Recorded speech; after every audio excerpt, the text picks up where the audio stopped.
લોકમત ન્યૂઝમાં આપનું સ્વાગત છે। વડોદરા શહેરમાં ભર શિયાળાના માહોલ છતાં નાગરિકો પાણીની ગંભીર સમસ્યાનો સામનો કરી રહ્યા છે। ક્યાંક દૂષિત પાણી સપ્લાય થતું હોવાની ફરિયાદો છે તો ક્યાંક પૂરતા પ્રેશરથી પાણી ન આવતા લોકોમાં ભારે રોષ જોવા મળી રહ્યો છે। આ સ્થિતિને લઈ કોંગ્રેસ પાર્ટી એક્શન મોડમાં આવી ગઈ છે। વડોદરા મહાનગરપાલિકાની વોર્ડ નંબર 14ની કચેરી ખાતે કોંગ્રેસ દ્વારા પાણીની માંગ સાથે ઉગ્ર મોરચો યોજાયો હતો। કોંગ્રેસના આગેવાનોએ આક્ષેપ કર્યો કે શહેરમાં નાગરિકોને મળતી પ્રાથમિક સુવિધાઓ આપવામાં તંત્ર નિષ્ફળ રહ્યું છે। મોરચા દરમિયાન પરિસ્થિતિ તણાવપૂર્ણ બનતા સિટી પોલીસ દ્વારા વોર્ડ પ્રમુખ સહિત 5થી વધુ કાર્યકરોની અટકાયત કરવામાં આવી હતી। કોંગ્રેસે તંત્રને ચેતવણી આપતા જણાવ્યું છે કે જો પાણી સમસ્યાનું તાત્કાલિક નિરાકરણ નહીં આવે તો આગામી દિવસોમાં વધુ ઉગ્ર આંદોલન કરવામાં આવશે।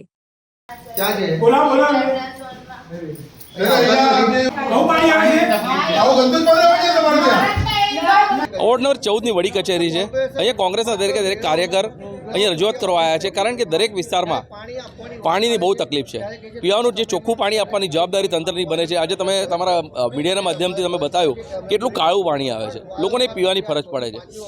જૂનાવાડીના 5 વિસ્તારો જે 5 કુળ ગણવામાં આવે છે, તેમજ મુસ્લિમ વિસ્તારમાં, સિટી વિસ્તારમાં દરેક જગ્યાએ ગંદુ પાણી આવે છે।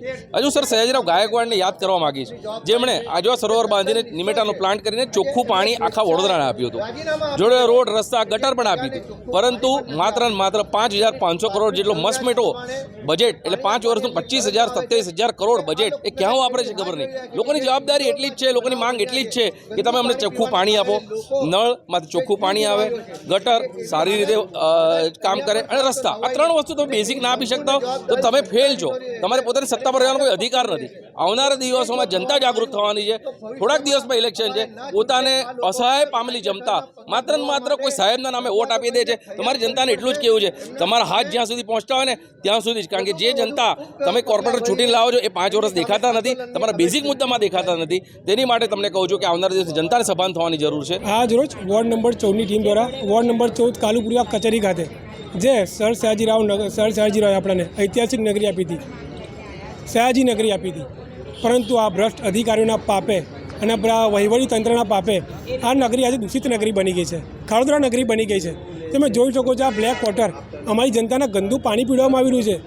અધિકારીઓ અને નેતાઓ તો મસ્ત મોટી ગાડીઓમાં ફરે છે, એસી કેબિનમાં ફરે છે, બિસ્તરીનું પાણી પીએ છે, પરંતુ અમારી જનતાને આ ગંદુ પાણી પીવડાવવામાં આવી રહ્યું છે।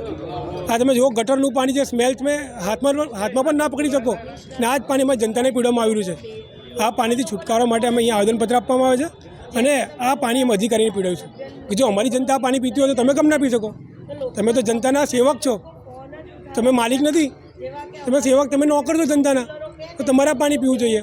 વહીવટી તંત્ર અને સત્તા પક્ષ તો પોતાની સત્તા નશામાં મસ્ત છે, એ બિંદાસ ફરી રહ્યો છે, એને ખબર છે કે અમને એક જ જણા નામ પર મત લેવાના છે, અમારે પોતાની કોઈ તાકાત નથી, અમે એક જણા નામ પર મત લઈને સૂઈ જવું છું તો પણ વાંધો નહીં, પરંતુ વિપક્ષની એ ભૂમિકા છે કે જનતાને શુદ્ધ પાણી પીવડાવે, એના ભાગરૂપે અહીંયા આવ્યા છે।